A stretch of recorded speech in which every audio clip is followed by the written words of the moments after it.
After 35 years of fixing every mistake my family made, my reward was a leather-bound Bible, while my brother inherited a $1 million estate. I stood there silent while they laughed at my misfortune, thinking they had finally won. But 3 weeks later, my phone vibrated for the 55th time. It was my brother Douglas, sobbing uncontrollably, begging me to undo what I had done. He screamed, "Richard, please do not do this," over and over again. I just looked at the screen and let it go to voicemail. By then, he had already lost everything, and he did not even know why. Before I tell you how a simple book destroyed his life, tell me in the comments if you have ever been underestimated by your own blood. Hit like and subscribe if you enjoy stories where justice is served cold. The reading of the will did not happen in a mahogany library, with a fireplace crackling in the background, like in the movies. It happened in a sterile gray conference room in downtown Seattle that smelled of stale coffee and expensive cologne. My brother Douglas sat across from me wearing a suit that cost more than my car. Next to him was his wife Pamela, who was already scrolling through interior design apps on her phone before our father's lawyer, Mr. Barnes, had even opened the file. I sat alone with my hands folded on the table, still wearing my work jacket from the hardware store. I was 68 years old, and I was tired. Not the kind of tired you get from a long day of work, but the kind of tired that settles into your bones after a lifetime of carrying people who never asked if your back hurt. Mr. Barnes cleared his throat and adjusted his glasses, avoiding eye contact with me. He had been our family lawyer for decades. He knew who drove Mom to chemotherapy appointments 3 times a week. He knew who patched the roof during the storm of '98. He knew who paid off Douglas's gambling debts quietly so Dad would not have a heart attack. But the law does not care about moral debts. It only cares about what is written on paper. Mr. Barnes began to read in a monotone voice that seemed to suck the air out of the room.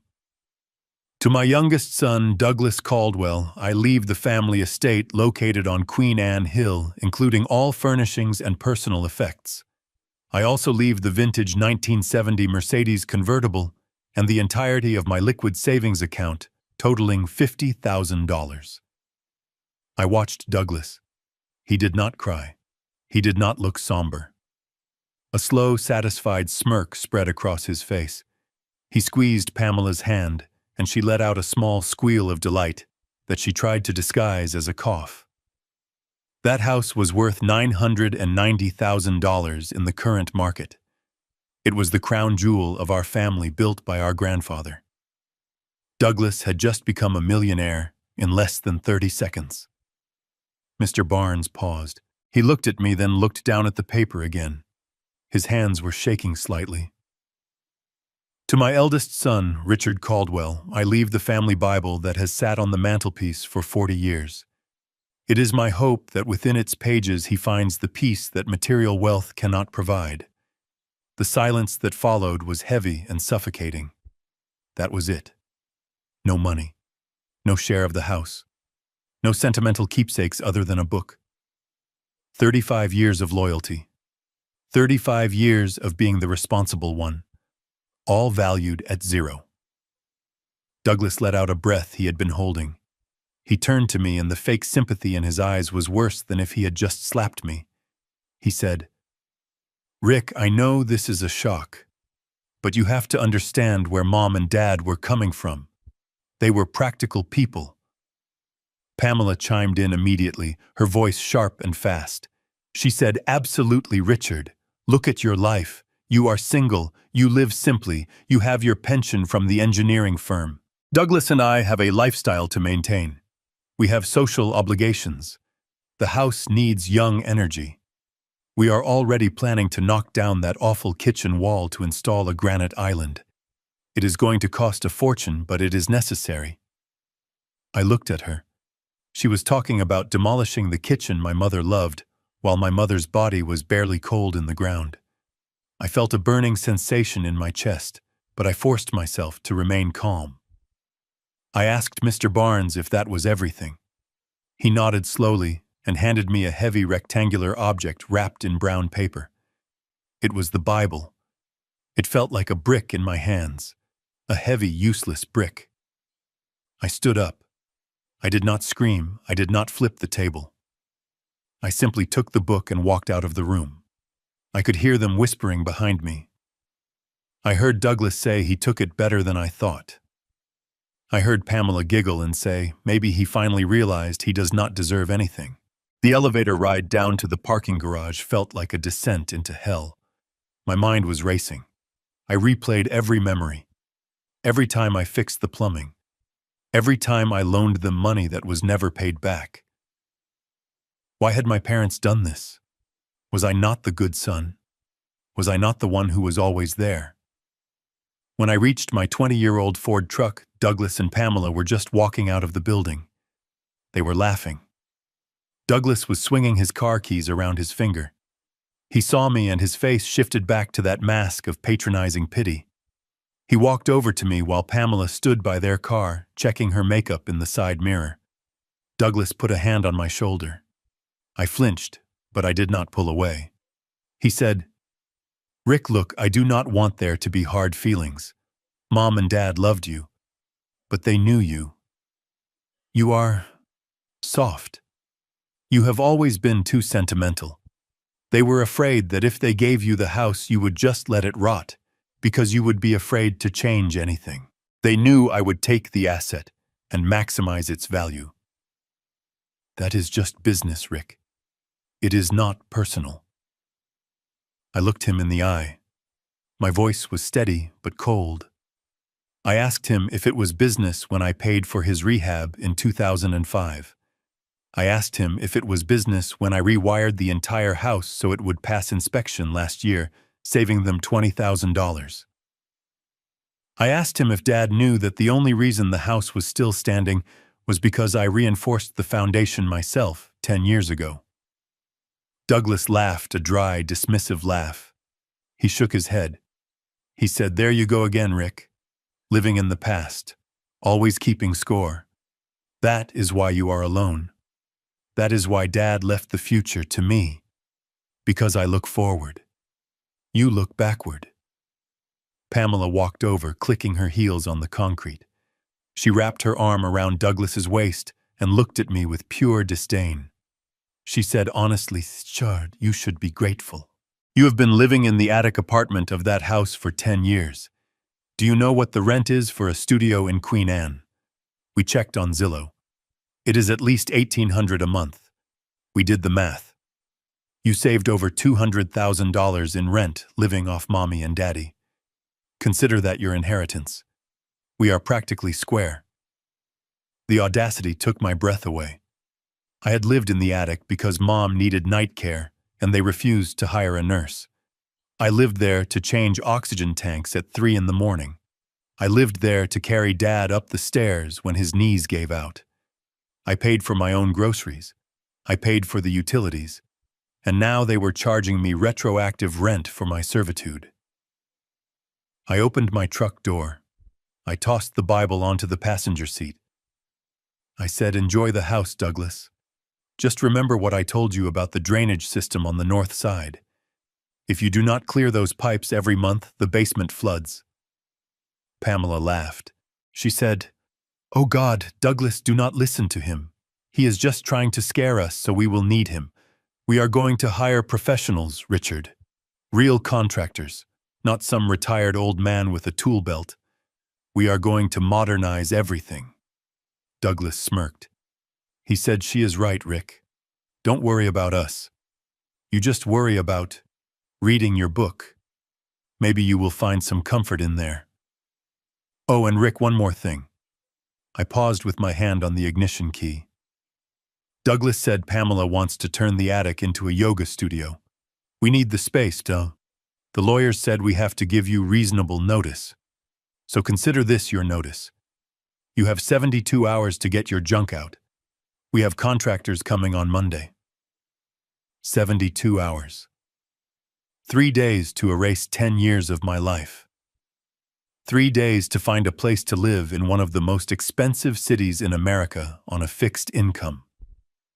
I did not say a word. I started my engine. The old truck sputtered to life, coughing black smoke. Douglas waved his hand in front of his face in disgust. I backed out and drove up the ramp into the Seattle rain. The wipers slapped back and forth against the glass like a metronome counting down the seconds of my old life. I drove back to the house that was no longer mine. It loomed large and dark against the gray sky. A Victorian beauty with intricate woodwork that I had sanded and painted with my own hands. I parked on the street because Douglas had parked his car in the driveway earlier, blocking the garage. I walked up the steps that I had built. I unlocked the front door with a key that would soon be useless. Inside, the house smelled like Mom's lavender potpourri and Dad's pipe tobacco. But the atmosphere had changed. It felt hostile. It felt like the house itself knew I was trespassing. I walked up the narrow stairs to the attic. My space. It was small, but it was mine. A twin bed, a desk, a bookshelf filled with engineering manuals and history books. I found a roll of heavy-duty garbage bags under the sink. I started packing. I did not pack carefully. I threw my clothes in. I threw my books in. I took the framed photo of me and Dad fishing from my dresser. I looked at it for a moment. Dad was smiling, holding a big salmon. I was looking at Dad with adoration. I smashed the glass against the side of the trash can and let the photo fall into the darkness. I worked through the night. I could hear Douglas and Pamela downstairs later that evening. They had come over to celebrate. I heard champagne corks popping. I heard loud music. I heard them talking about which walls to knock down. They were dissecting the house like a carcass. The next morning, I was carrying the last bag down the stairs. My back screamed in protest, but I refused to show weakness. Douglas was in the kitchen nursing a hangover, drinking coffee out of my favorite mug. He saw me and pointed to the door. He said, "Good, you are early. Leave the keys on the counter. And Rick, do not take anything that belongs to the house. I counted the silverware yesterday, so do not get any ideas." I put the keys on the granite counter with a click. I looked at him one last time. He looked bloated and arrogant. A man who thought he had hit a home run, but was actually standing on third base thinking he hit a triple. I said, "Douglas, listen to me very carefully. The retaining wall behind the garage is compromised. I was going to reinforce it next month. If you dig or bring heavy machinery into the backyard, before fixing that wall, the whole slope could slide. Do not ignore this." Douglas laughed. He poured more coffee and didn't even look at me. He said, "Spare me the lecture, Rick. You are just jealous because I am going to build a pool there. A pool, Rick. Something you could never afford. Now get out. You are depressing me." I picked up my bag. I picked up the Bible. I walked to the front door. I opened it, and the cold wind hit my face. I stepped out onto the porch. I did not look back. I did not slam the door. I closed it gently with a soft click. That sound was the final period at the end of a very long sentence. I threw my bags into the back of my truck. The rain was coming down harder now, washing away the grime on the sidewalk, but it could not wash away the anger that was solidifying in my gut like concrete. I got into the driver's seat and sat there for a moment. I looked at the Bible on the seat next to me. My father's handwriting was on the inside cover. To Richard. My rock. I scoffed. A rock is something you step on to get to higher ground. That is what I had been. A stepping stone. I drove away from the house on Queen Anne Hill. I drove to a cheap motel on the outskirts of the city near the airport. The room smelled of cigarettes and despair. I threw my bags on the floor and sat on the edge of the sagging mattress. I had nothing. No home. No family. Just a truck full of old clothes and a book I didn't want. I picked up the Bible, intending to throw it into the trash can by the TV. I raised my arm ready to pitch it. But as I held it up, the book fell open. It did not fall open to a random page. It fell open to the back. And that was when I saw it. The back cover felt thick, thicker than it should be, and along the seam of the binding, the leather was peeling slightly. I frowned. My father was a perfectionist. He never let his books get damaged. I looked closer.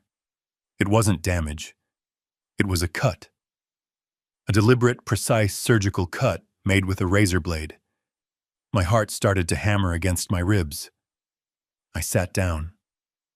I pulled a small pocket knife from my keychain. My hands were trembling. I slid the blade into the slit in the leather. I sliced it open. There was no money inside. My stomach dropped. I had foolishly hoped for a stash of cash. But then I saw something glinting in the harsh light of the motel lamp. It was a key. A small silver key with a number stamped on it. 402. And wrapped around the key was a piece of notebook paper folded into a tiny square. I unfolded the paper. I recognized the handwriting immediately. It was shaky and jagged, written in the last days before the morphine took over Dad's mind. But it was legible. It read, "Richard. If you are reading this, it means Douglas took the house. I knew he would. I knew he would throw you out. He has his mother's greed and my blindness. I failed him by spoiling him. But I will not fail you." I stopped breathing. I read the next line. "The will you heard today was a test I prayed Douglas would pass, but knew he would fail. He inherited the house, Richard. That is true. He owns the wood, the glass, and the brick.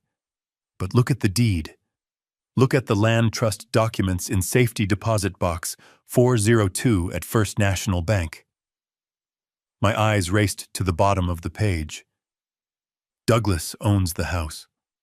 But 20 years ago, I separated the title. You own the land, Richard. You own the ground beneath his feet, and the 99-year ground lease expires 2 days after my funeral. I stared at the paper. The sound of the rain outside faded away. The anger in my gut didn't disappear, but it changed. It cooled. It hardened into something sharp and deadly. I was not homeless. I was the landlord, and my tenant was about to violate his lease. I looked at the cheap motel phone. I knew who I had to call. Not Douglas. Not Pamela. I picked up the receiver and dialed the number for Leonard Katz, the meanest real estate litigation attorney in the state of Washington. The game had just changed, and Douglas had no idea he was already in checkmate. The neon sign outside the motel window flickered with a buzzing sound that felt like a drill boring into my skull. The room smelled of stale cigarettes and industrial cleaner, a scent that tried to cover up years of regret but failed miserably. I sat on the edge of the sagging mattress, staring at the stained beige carpet. This was my life now. A $60 a night room on the edge of the highway. While my brother and his wife were likely popping another bottle of champagne in the kitchen I had tiled with my own hands. I looked at the bag of clothes I had hastily thrown together, and sitting on top of it, mocking me in the harsh yellow light of the bedside lamp, was the Bible. The inheritance. The insult. I felt a surge of rage so hot it made my skin prickle. For 35 years, I had been the rock. I had been the one who sacrificed marriage, travel, and a career to stay close, to fix the roof, to manage the medical bills, and my reward was a leather-bound book, while Douglas, who couldn't even change a light bulb without calling a handyman, got the $1 million estate. I stood up, my knees cracking. I grabbed the heavy book. It felt cold and dead in my hands. I walked toward the metal trash can by the desk. I wanted to hear it hit the bottom. I wanted to be done with the Caldwell legacy. I wanted to erase the memory of my father's weak smile and my mother's silent complicity. They had played me for a fool. I raised the book high over the bin. My arm trembled. I took a breath, ready to let go, but I couldn't do it. Call it habit. Call it the ghost of the man who taught me to respect craftsmanship, even if he didn't respect me. I lowered my arm. I felt pathetic. I couldn't even throw a tantrum properly. I walked back to the bed and sat down, the springs groaning under my weight. I decided I would look at it one last time. Just once. Then I would leave it here on the nightstand for the maid to find. I let the book fall open on my lap. The pages were thin and crinkled, smelling of old paper and history. It fell open to the New Testament. I went to close it, but a flash of blue ink caught my eye. I froze. My father never wrote in books. He said it was disrespectful. But there, in the margin of the Gospel of Matthew, was an arrow drawn in blue ballpoint pen. The ink looked fresh, not faded like the dedication on the front page. It pointed directly to verse 6:21. For where your treasure is, there your heart will be also. I stared at the words. Treasure. What a sick joke. My treasure was currently being measured for a yoga studio by my sister-in-law. I felt the anger rising again, choking me. I slammed the book shut. The sound was a dull thud, but as my thumb pressed against the back cover to hold it closed, I felt something. It was subtle. Most people wouldn't have noticed it. But I spent 40 years as a structural engineer and a carpenter. My hands knew when a surface wasn't true. My fingers knew when wood was warped or when a wall wasn't plumb. The back cover of the Bible was too thick, and there was a ridge, a small, hard lump hidden beneath the leather binding, right near the spine. I ran my fingers over it again. The leather on the inside cover had a seam that looked just a little too perfect. Glue. Someone had peeled this back and glued it down again. My heart started to hammer against my ribs, a slow, heavy rhythm. I reached into my pocket and pulled out my old Swiss Army knife. I unfolded the small blade. I hesitated for a fraction of a second, but the curiosity was stronger than the piety. I slid the blade under the edge of the leather lining. It gave way with a soft, tearing sound. I peeled back the thick paper. There was no cash inside. My stomach dropped for a second. I had foolishly hoped for a stack of $100 bills, something to get me out of this hellhole. Instead, there was a cutout in the cardboard stiffener of the cover, a hollow space carved with surgical precision. Resting inside that hollow space was a key. It was small, silver, and flat. It wasn't a house key.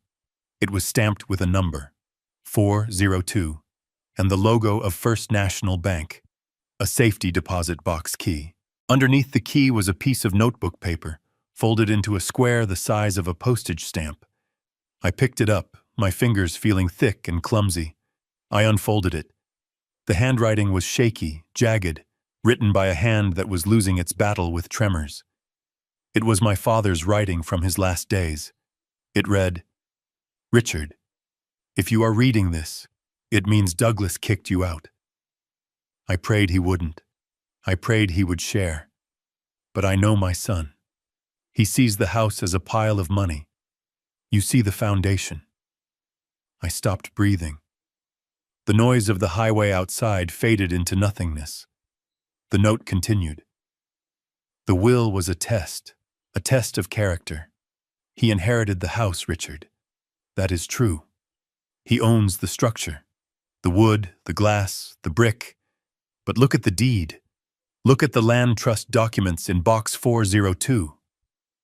I squinted at the last line, reading it twice to make sure I wasn't hallucinating from the stress. Douglas owns the house, but 20 years ago, I separated the title. You own the land, Richard. You own the ground beneath his feet, and the 99-year ground lease expires 48 hours after my funeral. I lowered the paper. I looked at the key in my palm. It felt cold, but it made my blood run hot. The despair that had been crushing my chest 5 minutes ago evaporated. I looked around the dirty motel room, but I didn't see the stains or the peeling wallpaper anymore. I saw a war room. I was not a victim.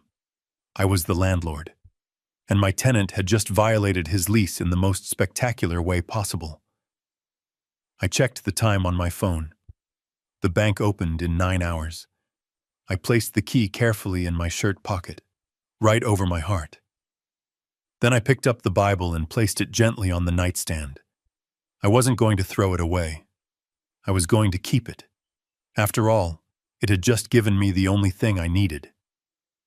I lay back on the hard pillow and stared at the ceiling. For the first time in weeks, I didn't feel tired. I felt wide awake. Let Douglas and Pamela have their party tonight.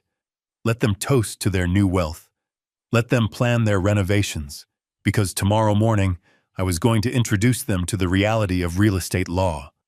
And it was going to hurt a lot more than a slap in the face. The automatic glass doors of First National Bank slid open with a soft hiss that sounded like a snake taking a breath. I stepped onto the polished marble floor, shaking the rain off my coat. The air inside was cool and smelled of money and floor wax. It was 9 o'clock in the morning. While Douglas was likely just waking up in the master bedroom of the house he thought he owned. I was standing here with the only key that mattered. I approached the desk. A woman with glasses and a name tag that read Ms. Reynolds looked up. I told her I needed to access safety deposit box 402. She did not ask about my clothes or my tired eyes. She simply asked for my identification and the key. When I slid the small silver key across the granite counter, she checked her computer and nodded. She led me back to the vault. It was a heavy steel room that felt like a bunker. The wall was a grid of brass rectangles. She used her master key, I used mine, and together we turned them. The lock clicked. A sound so solid and final it echoed in my chest. She pulled the long metal box out and carried it to a private viewing room. She set it on the table and closed the door, leaving me alone with the silence. I sat down. My hands were steady now. The adrenaline from last night had settled into a cold, hard determination. I lifted the lid of the metal box. There was no gold. There were no stacks of cash bound in rubber bands. There was only a thick, expandable file folder made of brown cardboard. On the front of the file, in my father's distinct block lettering, written with a black marker, were the words, "The Caldwell Land Trust." I untied the string that held the flap closed. I pulled out a stack of documents that must have been 3 inches thick. The paper was heavy bond legal paper, the kind lawyers use for important filings. On top was a letter. It was not a short note like the one in the Bible. This was 3 pages long, written on his personal stationery. I recognized the date. It was written 6 months ago, right after the doctor told him the cancer had spread to his liver. I began to read. My dearest Richard, if you are holding this letter, it means that my worst fears have been realized. It means that Douglas has acted exactly as I predicted he would. It means he has taken the house and cast you aside without a second thought for your years of sacrifice. I paused. I had to look up at the ceiling to blink back the sudden sting in my eyes. Dad knew. He had watched. All those years I thought he was oblivious to Douglas's selfishness. All those years I thought he was just spoiling the baby of the family. He had actually been taking notes. I looked back at the letter. You always wondered why I never confronted Douglas. You wondered why I paid his debts and let him pretend to be successful. It was because I knew that confrontation would not change him. Douglas is a man who only learns when he hits the bottom, and I could not bear to be the one to push him there while I was alive. But I cannot leave you unprotected when I am gone. I turned the page. The will Mr. Barnes read yesterday was technically valid, but it was incomplete. It transferred ownership of the structure located at 2400 Queen Anne Avenue to Douglas. The structure, Richard, the house, the garage, the physical materials, the wood, the glass, the shingles. But 20 years ago, when I refinanced the property to pay for your mother's first surgery, I made a change to the title that nobody noticed. I placed the land itself, the earth, the soil, the very ground the house sits on, into a separate legal entity called the Caldwell Land Trust. I picked up the legal document beneath the letter. There it was. A deed of trust. It clearly stated that the land was the sole property of the trust. And looking at the beneficiary page, I saw my name. Richard Caldwell, sole beneficiary. I went back to the letter. In the state of Washington, and in real estate law generally, the owner of the land has superior rights. The house is merely an improvement on the land. For the last 20 years, the house has existed on the land subject to a 99-year ground lease. I flipped through the stack until I found the document titled Ground Lease Agreement. It was thick, dense, with legal jargon about easements and liability. I scanned the pages until I found the termination clause. My father had circled it in red ink. My heart stopped. The clause read, "This lease shall automatically terminate at midnight on the date of the death of the grantor Ernest Caldwell, without the need for further notice. Upon termination, the owner of the improvements, meaning the house, must either remove said improvements from the land at their own expense within 30 days, or forfeit ownership of said improvements to the land trust." I set the paper down. My hands were shaking again, but this time it was not from nerves. It was from the sheer magnitude of what my father had done. He had not just given me the land. He had given me a loaded gun. The house that Douglas was currently celebrating, the house he was planning to renovate, the house he was using as collateral for his loans, did not have a legal right to exist on my property. Technically, as of 3 days ago, Douglas was trespassing. Every brick, every board, every nail of that Victorian mansion was sitting on my dirt without a lease. I read the final paragraph of the letter. "I know you, Richard.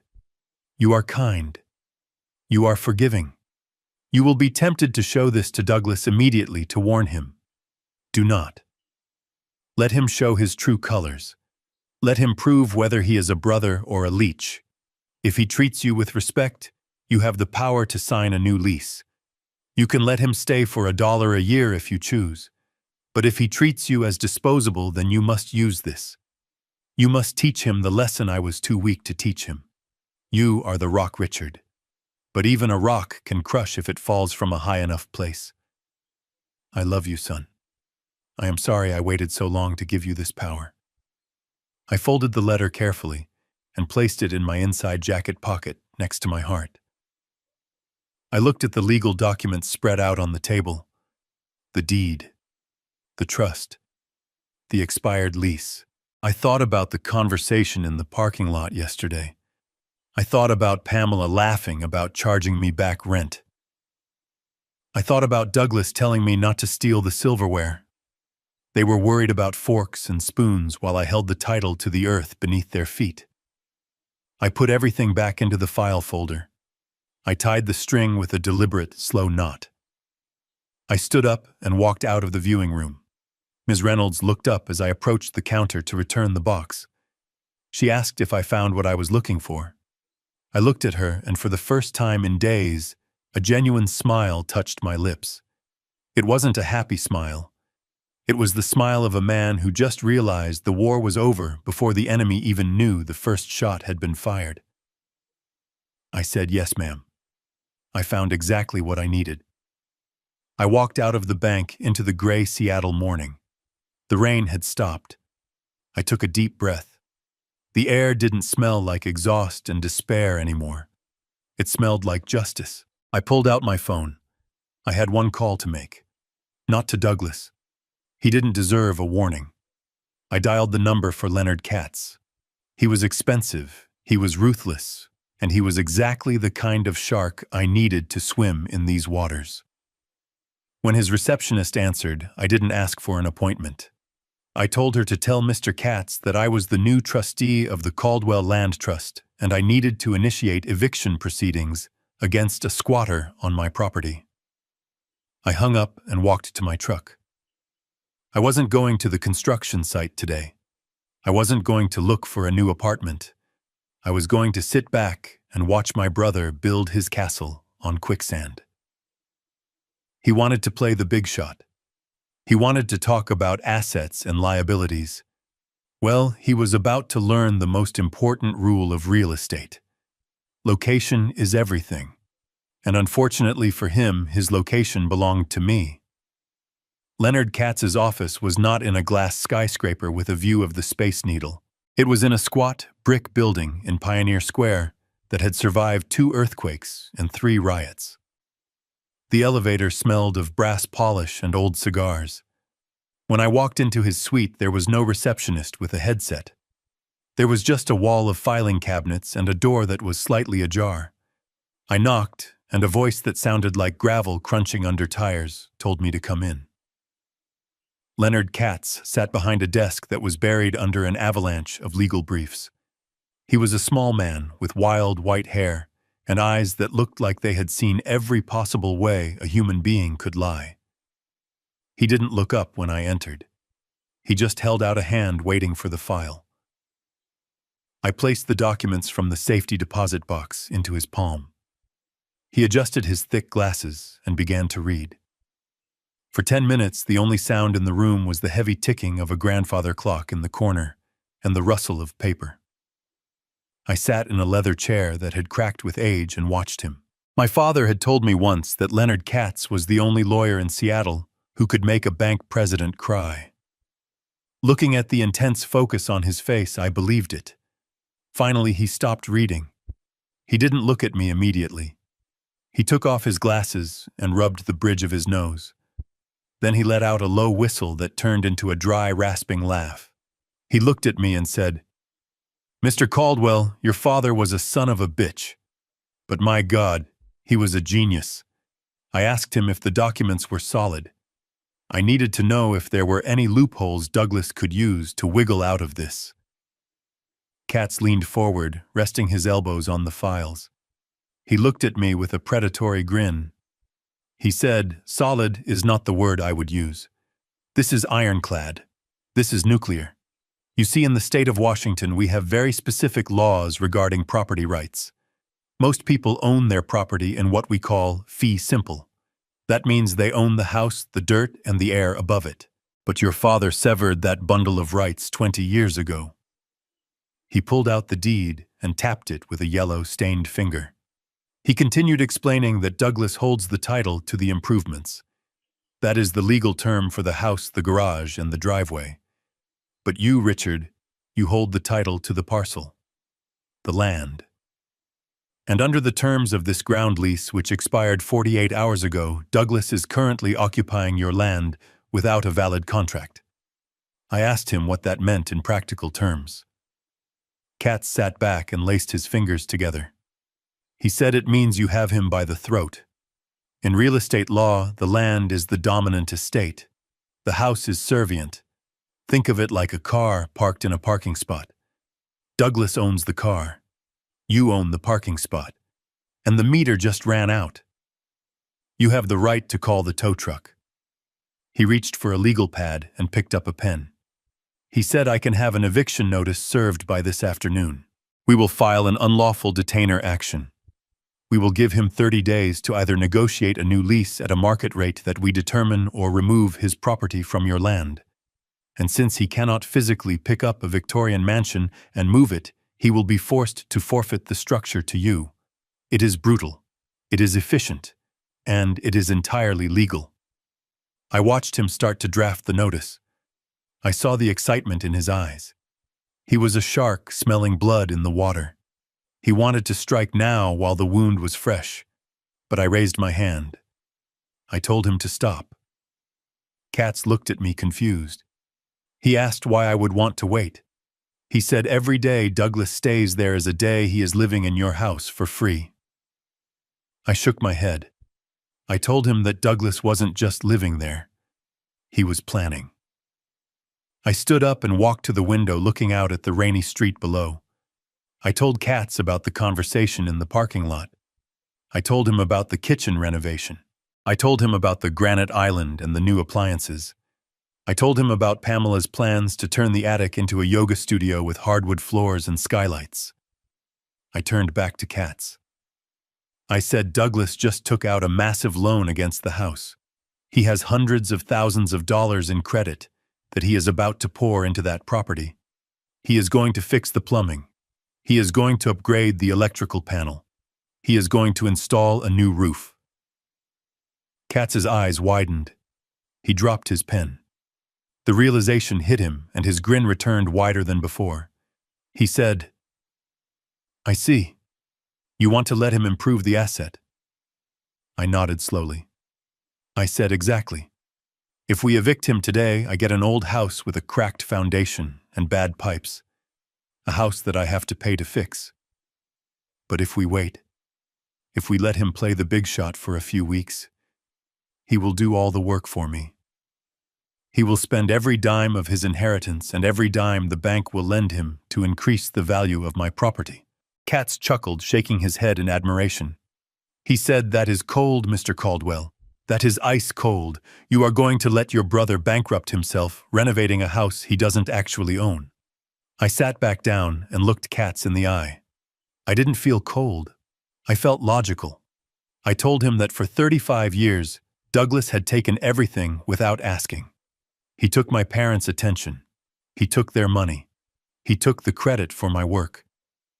Now he was going to give something back. He was going to give me a fully renovated estate. It was only fair. I told Katz to prepare the paperwork but not to file it yet. We would wait. We would wait until the sawdust settled. We would wait until the marble countertops were installed.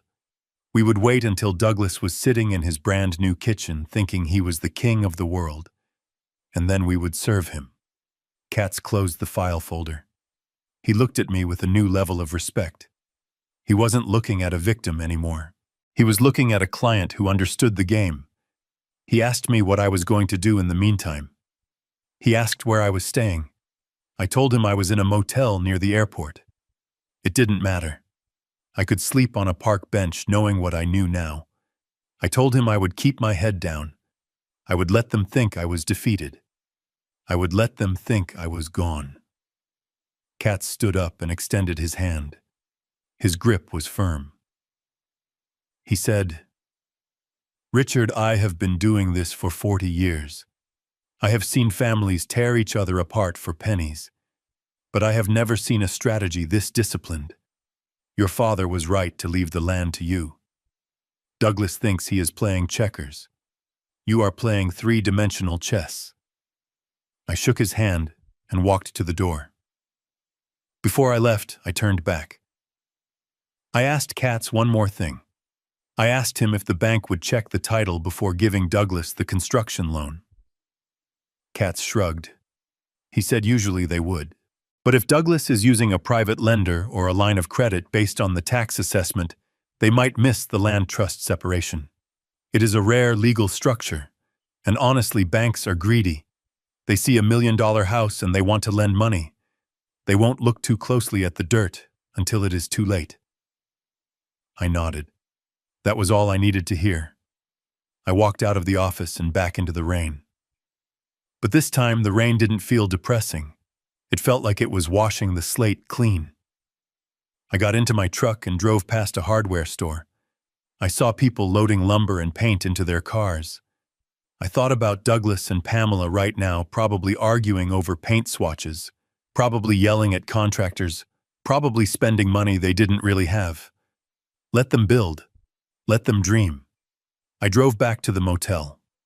I had a lot of waiting to do, but I was good at waiting. I had waited 35 years for my turn. I could wait a few more weeks. I sat on the motel bed and opened the Bible again. I didn't look for hidden keys this time. I just read the verse my father had marked. For where your treasure is, there your heart will be also. Douglas's treasure was in that house. His heart was in that house. His ego was in that house. And when I took it away, I wouldn't just be taking a building. I would be taking his soul. I closed the book and turned off the lamp. For the first time since the funeral, I slept soundly. I slept like a baby. I slept like a man who owned the ground beneath his feet. The following weeks were a masterclass in human greed and the willful blindness of banking institutions. I watched it unfold with the patience of a sniper waiting for a clear shot. It started on a Tuesday, a day that should have been unremarkable. But for Douglas Caldwell, It was the day he signed his financial death warrant. I was parked down the street in my battered Ford truck, sipping lukewarm coffee from a thermos. I had made a habit of watching the house, not stalking, just observing. I needed to know exactly how deep the hole was before I started filling it with dirt. I watched a courier van pull up to the driveway. A man in a uniform hopped out with a thick envelope. Douglas met him at the door. I could see the grin on my brother's face from 50 yards away. It was the grin of a man who thinks he has cheated the system. That envelope contained the loan documents. As Leonard Katz had predicted, the bank had been sloppy. They saw a property appraised at nearly $1 million, owned free and clear by a previous generation, and they saw a new heir with a decent credit score and a hunger for cash. They didn't pull the full title history. They didn't check the land records deeply enough to see that the house was effectively a floating castle with no ground beneath it. They just saw the asset and approved a home equity line of credit for $200,000. $200,000. To a man like Douglas, who had spent his life living paycheck to paycheck while trying to look like a millionaire, that money was not a loan. It was a lottery win. It was validation. The spending began less than 24 hours later. I was at the hardware store buying some washers for a faucet in my motel room when I heard the roar of an engine that didn't belong in the parking lot. It was a low, throaty growl that vibrated in your chest.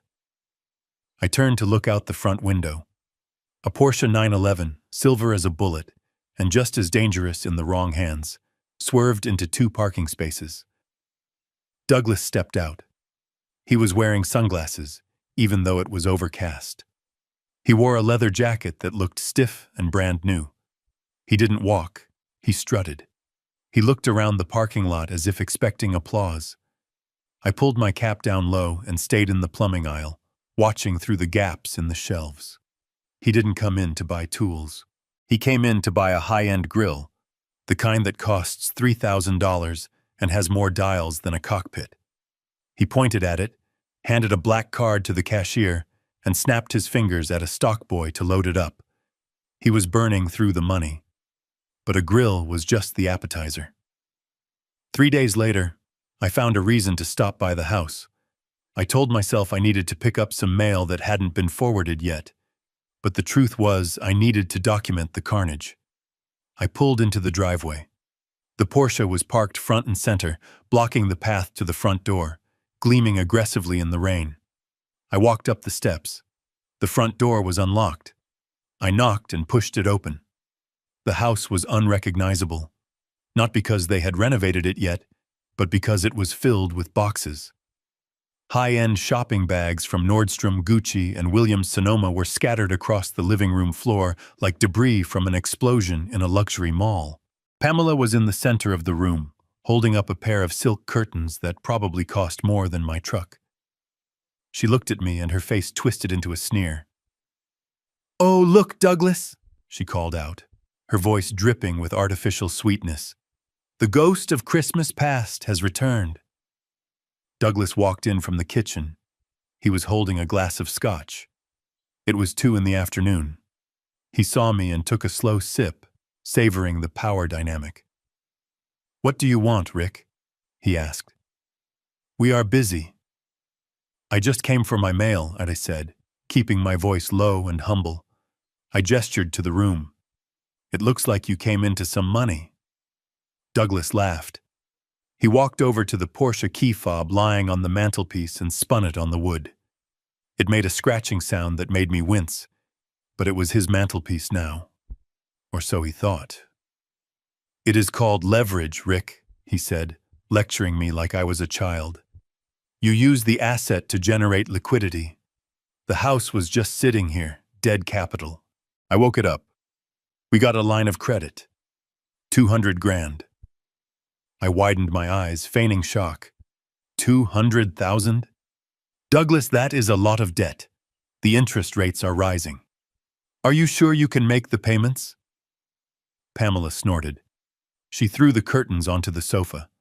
Oh, stop it, Richard. You sound just like your father. Scared of your own shadow. Douglas is investing. We are going to upgrade this place, flip it in a year or two, and walk away with double what it is worth. You have to spend money to make money. Not that you would know anything about that. I looked at the pile of boxes. I saw a new flat-screen TV, the biggest size available. I saw designer handbags. I saw a case of expensive wine. Is this the investment? I asked, pointing to a pair of Italian loafers sticking out of a box. Douglas stepped into my personal space. He smelled of scotch and expensive cologne, but underneath it, I could smell the fear. The faint, metallic scent of a man who knows he is in over his head, but is swimming faster to pretend he isn't drowning. We are celebrating, Rick, he said, poking me in the chest with a finger. We deserve this. I took care of Mom and Dad in my own way. I dealt with their expectations. I dealt with their pressure. Now it is my turn. And frankly, having your old beaten-up truck in my driveway is ruining the aesthetic. Get your mail and get out. I walked to the hallway table. My mail was there, thrown into a careless pile. Bills, mostly. A few junk flyers. But buried in the stack was something else. I saw the edge of an envelope from the bank addressed to Douglas. It had been opened and discarded. I palmed it quickly, sliding it into my jacket pocket along with my own letters. I knew what it was. It was the confirmation of the loan terms. I needed the account number. I needed the exact dates. I turned back to them. Douglas had returned to the window and was admiring his Porsche. Pamela was tearing open another box. They had forgotten I was there before I had even left the room. I am worried about you, Doug, I said. It was the only honest thing I said that day. I wasn't worried about his finances. I was worried about his soul. He was digging a grave so deep he would never climb out. He didn't turn around. Just go, Rick. Go back to your motel. Leave the big decisions to the men who know how to handle them. I walked out. I walked past the Porsche. I ran my hand along the hood. It was cold and sleek. It was a beautiful machine. It was also the most expensive paperweight in history. I got into my truck and drove a few blocks away before pulling over. I opened the stolen envelope. My hands were shaking slightly. There it was. The loan amount, $210,000. The interest rate was variable, starting high and destined to go higher. And the collateral was listed clearly. 2400 Queen Anne Avenue. I took a picture of the document with my phone and sent it to Leonard Katz. Then I typed a simple message. He took the bait. The hook is set. I sat there for a moment, listening to the rain drum on the roof of the cab. I thought about the $3,000 grill. I thought about the silk curtains. I thought about the way Douglas had poked me in the chest. They were spending money that wasn't theirs, secured by a house that wasn't theirs, on land that belonged to me. Every dollar they spent on luxury goods was a dollar they wouldn't have when the eviction notice landed. Every dollar they put into the renovation was a donation to my future estate. I should have felt guilty. I should have felt like a bad brother. But then I remembered the Bible. I remembered the 35 years of silence. I remembered the smirk on Pamela's face when she told me to be grateful for the attic. They wanted to play the part of the rich, successful heirs. Fine. I would let them play. I would let them buy the costumes and the props. I would let them build the stage. And when the curtain finally rose, I would be the one waiting in the wings to turn off the lights. I started the truck. I had one more stop to make. I needed to go to the city planning office. If Douglas was going to start knocking down walls, he would need permits. And knowing my brother, he probably thought permits were for little people. If he started construction without them, that would be another violation of the ground lease, another nail in the coffin. I drove through the wet streets of Seattle, a ghost in a machine, invisible and dangerous. Douglas had his Porsche. He had his scotch. He had his pride. But I had the patience of a man who had already lost everything and found something much more valuable in the wreckage. I had the truth. And the truth was about to become very expensive for Douglas Caldwell. The rain in Seattle does not wash things away, it just makes the dirt harder to see. But inside the house on Queen Anne Hill, the dirt was piling up fast. It had been 2 weeks since Douglas bought the Porsche, and the high of spending, borrowed money was wearing off, replaced by the itch to destroy something. Pamela had decided that the layout of the Victorian home was too closed off. She wanted an open concept. She used words like flow and energy while pointing at walls that had stood for 100 years, holding up the second floor. I knew what was coming. I had seen the contractor vans parked out front. But these were not the vans of reputable companies. There were no logos on the side, no license numbers painted on the doors. These were beat-up white vans with rust around the wheel wells, the kind that belong to guys who work for cash under the table and disappear when the building inspector shows up. Pamela had hired the lowest bidder. I found out later that she had gotten a quote from a legitimate structural firm for $20,000 to remove the wall between the kitchen and the dining room.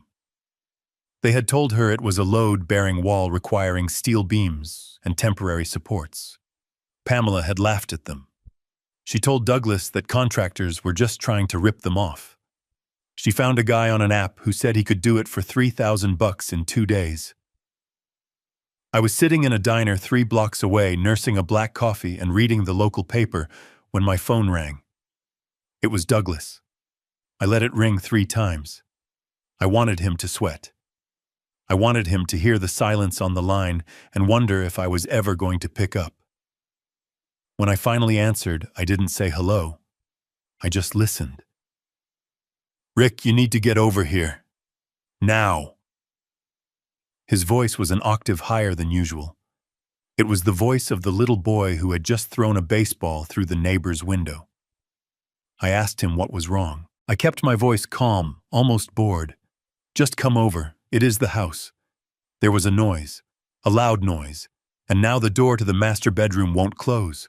I told him I was busy. I told him I had things to do. "Rick, please." The guys left. They just packed up their tools and ran. "I don't know what to do. Pamela is freaking out." I smiled. The guys ran. Of course they ran. That is what unlicensed labor does when gravity takes over. I told him I would be there in 10 minutes. I paid for my coffee, leaving a generous tip for the waitress. I walked to my truck, whistling a tune I hadn't thought of in years. When I pulled into the driveway, the house looked normal from the outside. The paint was still peeling slightly, the way it always had. The Porsche was parked in its usual spot, gleaming under the gray sky. But as soon as I walked through the front door, I could feel it. The air inside was thick with drywall dust. It hung in the air like a fog, coating everything in a fine white powder. The expensive silk curtains Pamela had bought were gray with dust. The new flat-screen TV was covered in it. I walked into the kitchen. It looked like a war zone. A massive section of the wall was gone hacked away with sledgehammers and sawzalls. Debris was piled high on the floor. Exposed wires hung from the ceiling like severed nerves. But my eyes went straight to the ceiling. A crack, a jagged black line about half an inch wide, started at the corner of the dining room and zigzagged its way across the plaster all the way to the hallway. It looked like a bolt of lightning frozen in stone. Douglas was standing in the middle of the rubble wearing his expensive leather jacket, which was now dusted white. He was pacing back and forth, running his hands through his hair. Pamela was sitting on a cooler in the corner crying. Not the silent, dignified crying of someone in grief, but the angry, hysterical sobbing of a child who broke her toy. Douglas saw me and rushed over. He grabbed my arm. His grip was desperate. "Rick, thank God. Look at this. Those idiots just started swinging hammers and then there was this crack. A sound like a gunshot. And now the ceiling looks like it is sagging." I shook his arm off and stepped into the center of the room. I looked up. I didn't need a tape measure to know what had happened. They had removed the main support studs without installing a header. The entire weight of the second floor, the master bedroom, the bathroom, the heavy clawfoot tub was now resting on nothing but air and faith. The house was slowly settling. If they didn't shore it up soon, the ceiling would come down. I looked at the floor. The hardwood was buckling slightly under the pressure. "You cut the load-bearing wall, Doug," I said quietly. "I told you about this wall 10 years ago. Remember when we remodeled the pantry? I told you this beam holds up the house." Douglas waved his hand dismissively. "I don't know about beams, Rick. That is your department. Pamela said we needed light. She said the guys knew what they were doing." I looked at Pamela. She wiped her eyes, smearing mascara across her cheek. She pointed a finger at me. "Don't you look at me like that, Richard. They said it was fine. They said it was just partition framing. You are supposed to be the expert. Why didn't you warn us?" The audacity was breathtaking. I had lived in this house for 35 years. I had kept it standing, and now she was blaming me for her budget renovation disaster. I turned back to Douglas. "So what do you want me to do?" Douglas let out a nervous laugh. "Well, fix it. You have your truck right. You have your jacks and your lumber. We need to prop it up. Put in that beam thing you talked about. I will help you. We can knock it out this afternoon." I stared at him. He actually thought this was a weekend project. He thought he could snap his fingers, and I would put on my tool belt and save him just like I always did. He thought my labor was free. He thought my expertise was his birthright. I looked at the crack again. It had grown wider in the 5 minutes I had been standing there. Dust was trickling down from it in a steady stream. "I can't help you, Doug," I said. Douglas froze. His smile faltered. "What do you mean you can't?" "You are a structural engineer." "This is what you do," I corrected him. "This is what I used to do before I retired, before I was kicked out of my home. Besides, I don't have my tools anymore." This was a lie. My tools were in the truck, but he didn't check. Douglas's face turned red. He stepped closer, getting into my face. "Don't give me that crap, Rick. This isn't a game. The house is falling down, Mom and Dad's house. You can't just let it collapse out of spite." I looked around the room at the mess they had made, at the cheap renovation that had compromised the integrity of the structure. "This isn't Mom and Dad's house anymore, Doug," I said coldly. "It is your house. You inherited it, remember? You wanted the asset. You wanted the control. Well, this is part of ownership. Sometimes the roof caves in." Pamela stood up, kicking a piece of drywall across the floor. "You are despicable," she screamed. "You are doing this on purpose. You are jealous because we are making the house better. Because we have vision and you have nothing." I looked at her calmly. "Better. You hired unlicensed hacks to save a few $1,000s so you could buy handbags.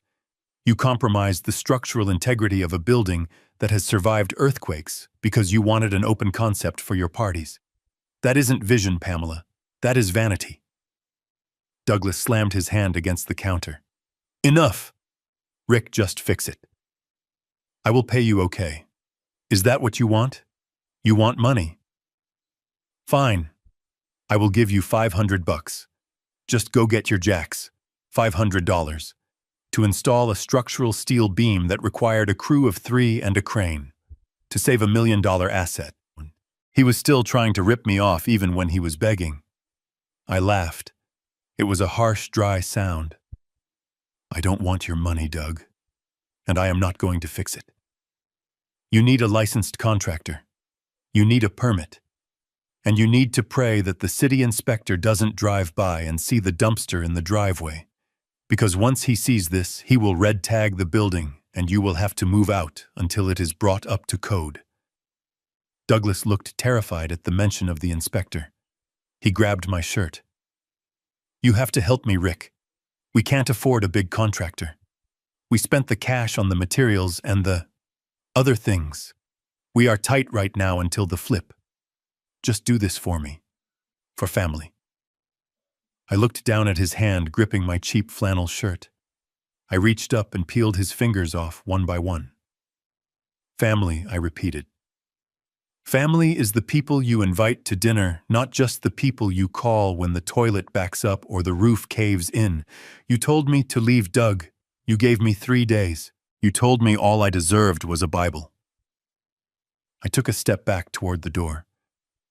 I am just the guy with the Bible, Doug. I don't know anything about beams. I am just a simple old man reading scripture. You are the real estate mogul. You figure it out. Douglas's fear turned into rage. It exploded out of him. You useless old failure, he screamed, his spit flying. You are enjoying this, aren't you? You want us to fail. You are nothing, Rick. You have always been nothing. That is why Dad left the house to me, because he knew you were weak. He knew you were petty. Get out. Get the hell out of my house, oh. I stopped at the door. I turned back one last time. Careful with that yelling, Doug, I said softly. The vibration might bring the rest of the ceiling down. I walked out. I heard him screaming curses behind me. I heard Pamela throwing something that shattered against the wall. I got into my truck. My hands were shaking not from fear, but from the adrenaline of finally saying no. I started the engine and pulled away. I drove a few blocks and pulled over. I took a deep breath. I felt light. For the first time in my life, I wasn't carrying the weight of that house on my shoulders. It was Douglas's weight now, literally. I pulled out my phone and called Leonard Katz. It is worse than we thought, I told him. They compromised a load-bearing wall. The house is structurally unsound. Katz swore softly on the other end of the line. Does this change the plan, Richard? Do we need to intervene before the asset is destroyed? I watched the rain hitting the windshield. I thought about the crack in the ceiling. I knew the house. I knew the bones of it. It wouldn't collapse today. It would settle. It would groan. But it would stand long enough for Douglas to bleed. No, I said. It will hold. But he is going to have to spend a fortune to fix it. He is going to have to dip into the emergency funds. He is going to have to max out the credit cards. He has no choice. If he doesn't fix it, he loses the certificate of occupancy. Let him fix it, Katz. Let him pay the emergency rates for a structural crew. Let him bury himself in debt to repair the damage he caused. And when he is done, when the check has cleared and the wall is strong, then we take it back. Katz laughed. You are a dangerous man, Richard. I hung up. I wasn't dangerous. I was just tired of being the safety net. Douglas wanted to fly high. He was about to learn that when you fly without a net, the ground is very hard and very unforgiving. And the ground belonged to me. The silence that fell over the house on Queen Anne Hill was not peaceful. It was the heavy, suffocating silence of a stopped heart. The banging of hammers had ceased. The white vans with the rusted wheel wells had stopped coming. The structural crack in the ceiling remained, a jagged scar that Douglas had hastily covered with a layer of spackle and a fresh coat of paint. It was like putting a Band-Aid on a broken leg, but that was Douglas's entire philosophy on life. If you can't see the problem, it doesn't exist. I continued my vigil from down the street.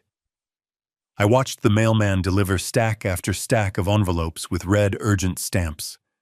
The high-interest loan on the Porsche, the credit card bills for the silk curtains and the $3,000 grill, and now the demand letters from the structural engineering firms he had called and then ghosted when he heard their prices. Douglas was drowning. I could see it in the way he walked to the mailbox. He didn't strut anymore. He slouched. He would snatch the mail, look around nervously to see if anyone was watching, and then scurry back inside like a rat, carrying a piece of cheese that was too heavy for it. Then came the pivot.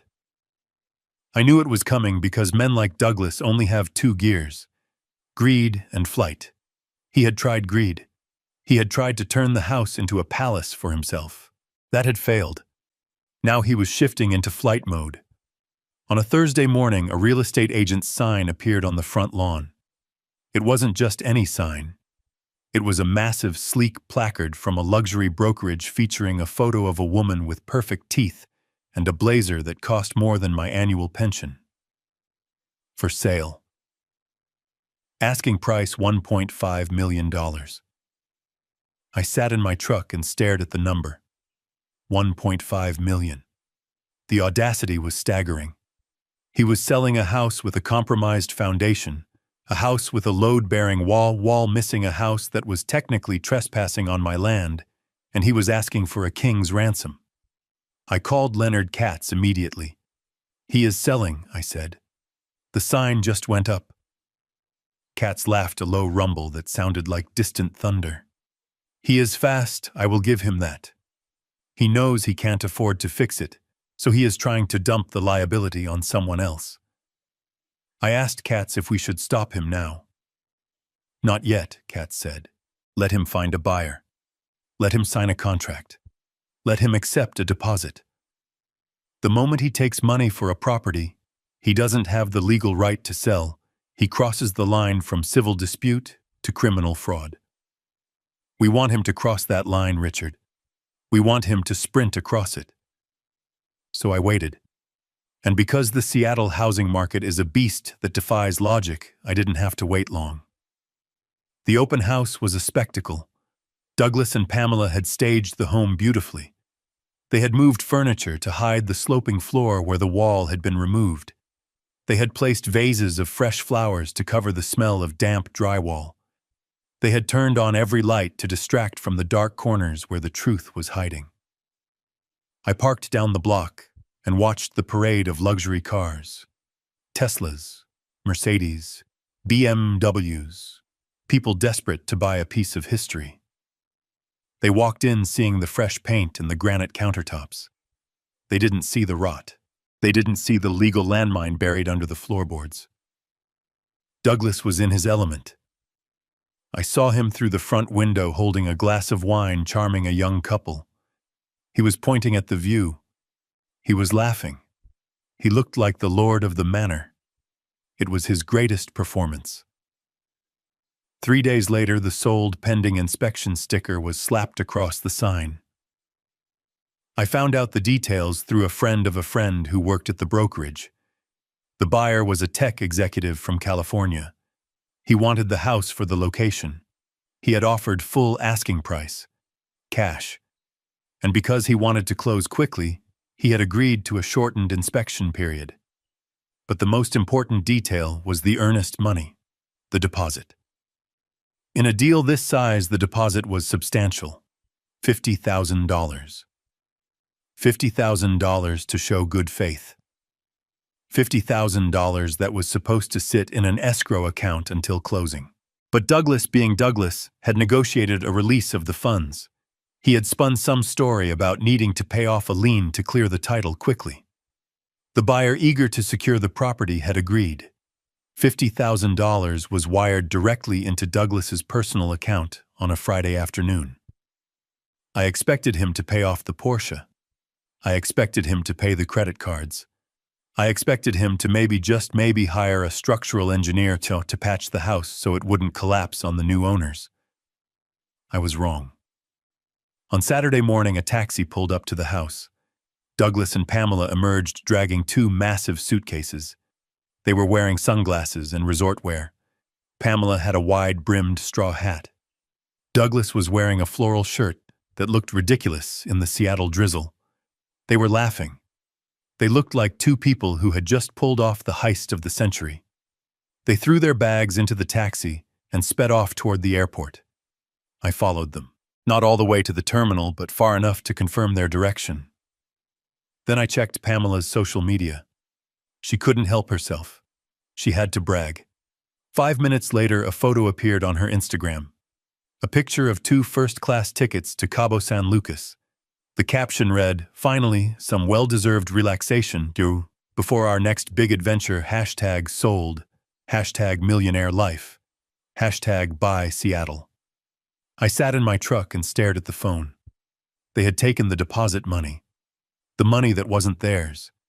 The money for a house they didn't own on land they didn't lease, and they were going to blow it on margaritas and massages in Mexico. They had left the house broken. They had left the debts unpaid. And they had fled the country, believing that when they returned in a week, the rest of the 1.5 million would be waiting for them. I felt a cold, hard knot in my stomach. It wasn't anger anymore. It was disgust. They were not just greedy. They were careless. They treated people and laws and commitments as inconveniences to be ignored. I called Leonard Katz. "They are gone," I said. "They are in the air. Cabo. And they took the deposit with them." Katz was silent for a moment. Then he spoke, and his voice was deadly serious. "Richard," he said, "this is it. He has accepted funds for a sale he cannot complete. He has converted trust funds for personal use. And the moment the title company pulls the file on Monday morning, the entire house of cards is going to collapse." I asked him what the next move was. Katz said, "Enjoy your weekend, Richard, because on Monday at 9 a.m. we are going to drop the hammer. By the time Douglas lands in Cabo, he might still think he is rich. But by the time he orders his first drink, the title company will be calling him. The real estate agents will be calling him. And the bank will be calling him." I hung up. I looked at the empty house. The for sale sign was still there, standing crooked in the wind. The sold sticker was peeling slightly at the corner. I started my truck. I drove back to my motel room. I had $50 left in my checking account. My brother had $50,000 in his pocket and was flying first class. But I slept better than he did. Because I knew something he didn't. I knew that Monday was coming. And Monday was going to be a very bad day for the Caldwells. I spent the weekend cleaning my tools. I sharpened my chisels. I oiled my saws. I prepared my mind. I read the Bible not for comfort, but for focus. I read about the foolish man who built his house on sand. And I thought about Douglas building his life on lies. Sunday night I packed my bag. I was ready to leave the motel. I knew I wouldn't be staying there much longer. The lease was up. The game was up. When Monday morning broke, the sky was clear. A rare sunny day in Seattle. The kind of day that exposes everything. The kind of day where you can't hide the cracks in the walls or the cracks in your soul. I drove to the title company's office. I didn't go inside. I just parked across the street and waited for Leonard Katz to arrive. He pulled up in his vintage Lincoln, a shark in a shark's car. He carried a briefcase that contained the land trust deed, the expired lease, and the eviction notice. He nodded at me as he walked into the building. I checked the time. It was 9 o'clock. In Cabo, it was noon. Douglas was probably sitting by a pool right now, holding a drink with an umbrella in it, thinking he had won. Thinking he was the smartest man in the room. I leaned back in my seat and closed my eyes. I could almost hear the phone ringing in Mexico.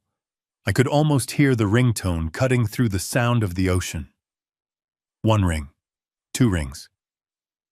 "Pick up, Doug. Pick up." The reality check is calling. The conference room at Purely Title and Escrow was located on the 42nd floor of the Columbia Tower. From the window, you could see the entire city of Seattle spread out like a gray quilt. You could see the ferries cutting across the Puget Sound. You could see the Space Needle. And if you looked hard enough toward the north, you could see Queen Anne Hill, where a Victorian house sat on a piece of land that was about to become the most controversial patch of dirt in the state. I sat at the far end of the long mahogany table. I was not there as a guest. I was there as an interested party. Leonard Katz sat next to me. He had his briefcase open and his hands folded on top of a stack of files. He looked like a funeral director waiting for the body to arrive. Across from us sat the buyer. His name was Mr. Sterling. He was a tech executive in his 30s wearing a hoodie that probably cost $500. He looked impatient. He was tapping a gold pen against the table, checking his watch every 30 seconds. Next to him was his real estate agent, a woman who looked nervous. She kept glancing at Katz. She knew who he was. In the real estate world, seeing Leonard Katz at a closing table is like seeing the Grim Reaper at a birthday party.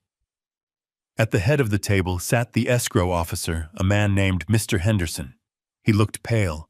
He had a file open in front of him, and he was sweating. "All right," Mr. Henderson said, his voice trembling slightly. "We have the sellers on the line."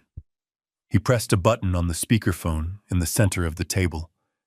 The line crackled, and then the sound of mariachi music and ocean waves filled the tense silence of the room. "Douglas, are you there?" My brother's voice boomed through the speaker. It was loud, confident, and slurring slightly. He had clearly started celebrating early. "We are here, Mr. Henderson. Pamela is just ordering another round of margaritas. How is the weather in Seattle? Still raining, I bet. We are ready to sign electronically. Just send the DocuSign link and wire the funds. We have a dinner reservation at Nobility tonight, and I plan on buying the most expensive bottle of tequila they have." Mr. Sterling stopped tapping his pen. He leaned toward the phone. "This is Sterling. Look, Douglas, I have a meeting in an hour. Let's just get this done. I assume the title is clear." Douglas laughed. "Clear as a bell, Sterling. You are getting a gem. A real gem. Just wire the money.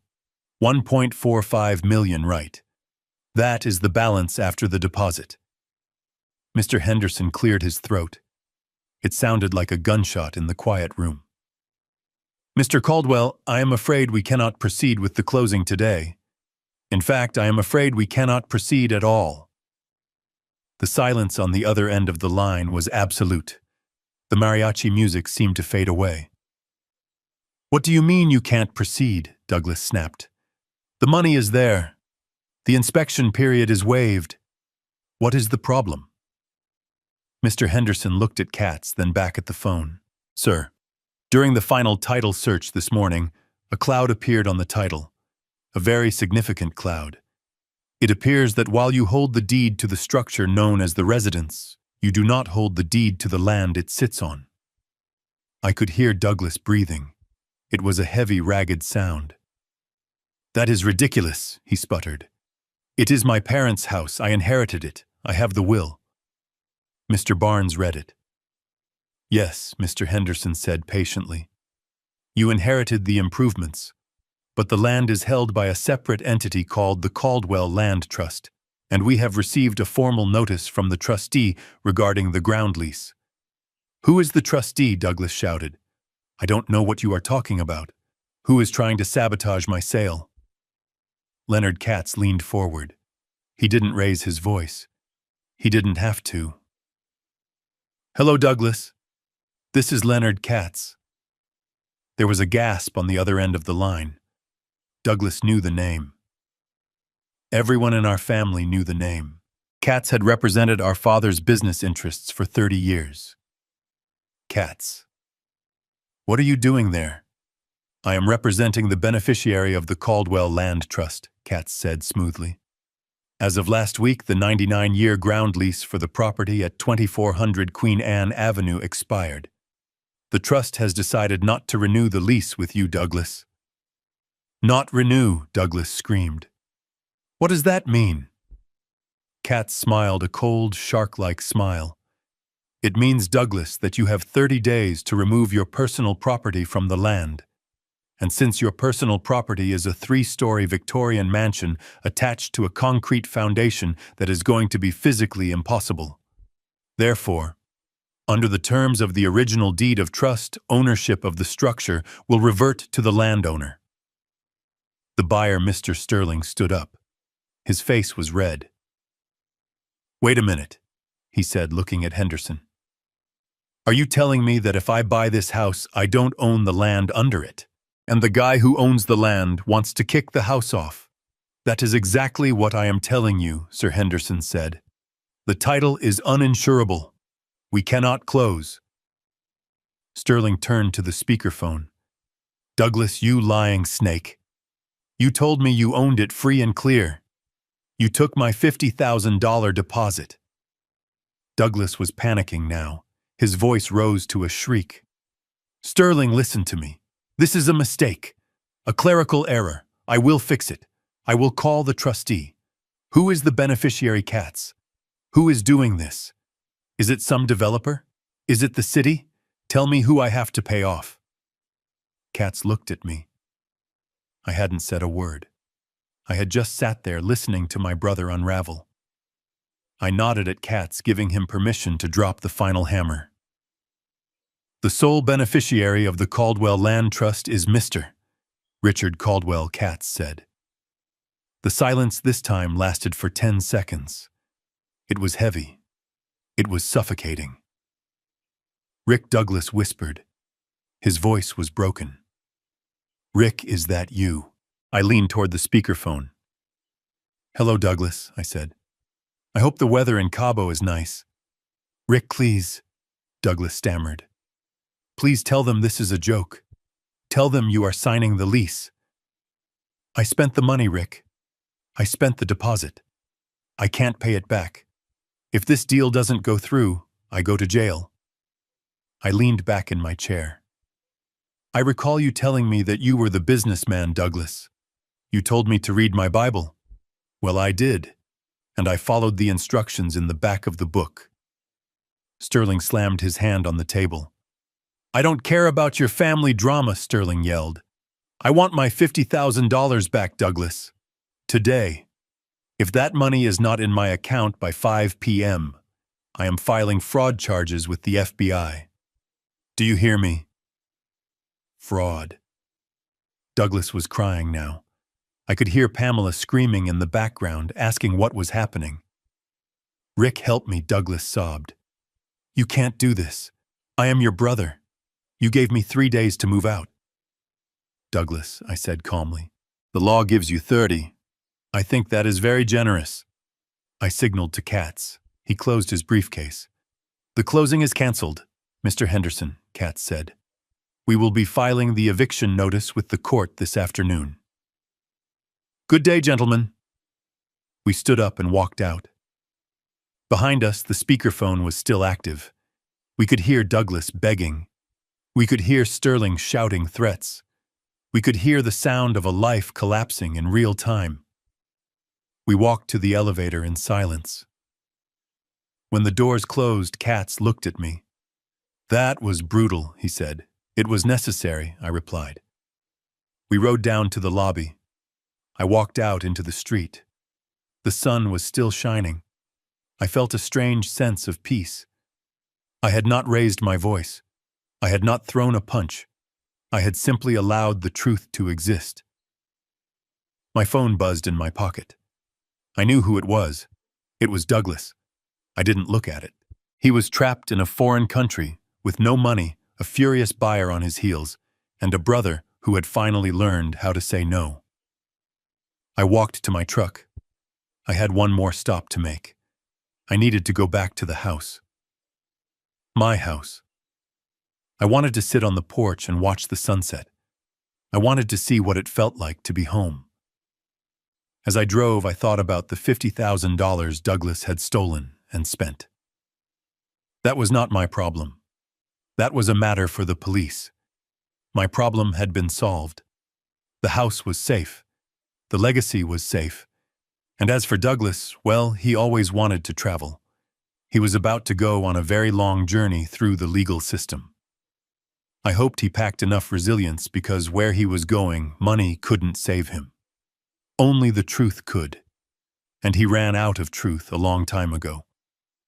The flight back from Cabo San Lucas must have been the longest 4 hours of Douglas's life. I was not on the plane, but I could imagine it vividly. He was trapped in a metal tube at 30,000 feet with no Wi-Fi to check his bank accounts, and a wife who was already looking at him with the cold calculation of a forensic accountant. When they landed at SeaTac Airport, the reality of their situation did not just greet them, it tackled them. As soon as Douglas turned off airplane mode, his phone vibrated so hard it nearly fell out of his hand. It was not a text message. It was a notification from his banking app. A Account frozen. Contact your branch immediately. They took a taxi home because Uber would not accept his credit card. The card had been declined for the first time in his life. I was parked down the street when the taxi dropped them off. I saw Douglas arguing with the driver, trying to pay with cash he had scraped together from his pockets. It was a humiliating spectacle. The great real estate mogul haggling over a $40 fare. But the real show was waiting for them, Jameson, on the front porch. Taped to the front door, right next to the peeling for sale sign, was a thick envelope. It was not a greeting card. It was a process server's delivery. Douglas ripped it open, standing there in the rain with his suitcase. I used my binoculars to see his face. It went pale. It was the lawsuit from Mr. Sterling. The buyer was not bluffing. The document was a civil complaint for fraud, breach of contract, and conversion of funds. Sterling was not just asking for his $50,000 deposit back. He was suing for damages. He was demanding double the amount, plus legal fees. $100,000, payable immediately. Douglas dropped the papers on the wet porch. He looked at Pamela, but she was already walking past him, unlocking the front door. She did not stop to pick up the lawsuit. She stepped over it like it was trash. They went inside. I imagined the conversation. Douglas trying to spin it, trying to say it was just a misunderstanding, that he would fix it. But you cannot spin an avalanche. You just get buried. An hour later, a black sedan pulled up to the curb. It was not the police. It was worse. It was a representative from the bank. The man who stepped out was wearing a cheap suit and holding a clipboard. He walked up to the house and pounded on the door. I rolled down my window slightly to hear. Douglas opened the door. He looked disheveled. He was still wearing his floral vacation shirt, but now it looked like a clown costume. Mr. Caldwell, the bank representative, said loud enough for the neighbors to hear. "We have been trying to reach you. Your loan is in default." Douglas tried to hush him. "Look, I can explain. There is a title issue. I am working on it." The representative shook his head. "There is no title issue, sir. There is fraud. You secured a line of credit using collateral you did not possess. That is a federal crime. The bank has invoked the acceleration clause. The entire balance of $210,000 is due immediately." Douglas laughed, a hysterical, high-pitched sound. "I don't have $200,000. I spent it. I improved the asset." The representative looked at the Porsche parked in the driveway, the silver 911 that Douglas loved more than he loved his own brother. "We are aware of your spending, sir," the man said. "Since you cannot repay the liquid funds, we are exercising our right to seize all purchased assets to recoup our losses." He signaled to a tow truck that had been idling around the corner. It roared to life. Its yellow lights flashed, reflecting off the wet pavement. It backed into the driveway. Douglas ran out in his socks. "No, you can't take the car. That is my car. I put $10,000 down on that." The repo man didn't even look at him. He hopped out, hooked the chains to the undercarriage of the Porsche, and started the winch. The beautiful German engineering groaned as it was dragged backward. The tires skidded on the asphalt, leaving black marks that looked like desperate claw marks. Douglas stood there in the rain, screaming. He grabbed the door handle of the car, as if he could hold it back with his bare hands. The bank representative simply wrote something on his clipboard and handed Douglas another piece of paper. "This is a notice of intent to seize personal property inside the home," the man said. "Television, appliances, furniture. Anything purchased with the loan proceeds is now property of the bank. We will be back tomorrow with a moving truck." The tow truck drove away, dragging Douglas's ego with it. The Porsche turned the corner and vanished. The bank representative got into his sedan and left. Douglas was left standing alone in the driveway. He was wet. He was broke. And he was about to lose the only thing he had left. He walked back into the house. I waited. I knew the final act of this tragedy was coming. I knew Pamela. I knew her ambition. She was a woman who hitched her wagon to a star, but the moment the star started falling, she would cut the rope. 30 minutes later, the front door opened again. This time it was not Douglas. It was Pamela. She was not wearing her vacation clothes. She was dressed in a sharp business suit. She was dragging 2 large Louis Vuitton suitcases, not the ones with clothes. These were the ones she used for her valuables. Douglas ran out after her. He was crying. He was grabbing at her arm. "Pam, where are you going? You can't leave. We have to figure this out. We are a team." Pamela stopped. She spun around, and her face was a mask of pure disgust. She didn't scream. She didn't yell. She spoke with a cold, deadly precision that carried through the damp air. "We are not a team, Douglas. We were a merger, and you are bankrupt." Douglas fell to his knees on the porch. "But I bought you everything. The car, the clothes, the jewelry." Pamela adjusted her coat. She tapped the suitcase she was holding. "I am keeping the jewelry, Douglas. Consider it severance pay for wasting 5 years of my life. I pawned the engagement ring an hour ago. It paid for my first-class ticket to my mother's house in Phoenix." She reached into her purse and pulled out a white envelope. She threw it at him. It landed in a puddle. "Those are the divorce papers," she said. "My lawyer will be in touch. Do not call me. Do not come find me. If you do, I will testify against you in the fraud case." She walked down the steps. A taxi was waiting for her. She got in without looking back. Douglas stayed on his knees. He watched the taxi drive away. He watched his wife leave. He watched his life dissolve. He picked up the wet envelope. He held it to his chest and let out a scream that sounded like an animal caught in a trap. It was a scream of pure agony. It was the sound of a man realizing that he was not the hero of his own story. He was the villain, and the movie was ending. I sat in my truck and watched him. I took a sip of my coffee. It was cold, but it tasted good. I should have felt pity. He was my little brother. I had changed his diapers. I had taught him to ride a bike. I had protected him from bullies. But he had become the bully. And the only way to stop a bully is to let him punch a brick wall and break his hand. Douglas stood up slowly. He looked old. He looked like an old man in a young man's clothes. He turned and walked back into the empty house. The house with the cracked ceiling. The house with the missing wall. The house that sat on my land. I started my engine. I had seen enough. The house of cards had fallen. The king was dethroned. The queen had fled. I drove to the nearest post office. I had one final letter to send. It was the official eviction notice. The 30-day clock had started. Douglas had 30 days to remove his improvements from my land. But we both knew he couldn't move the house. And he couldn't fix it. And he certainly couldn't sell it.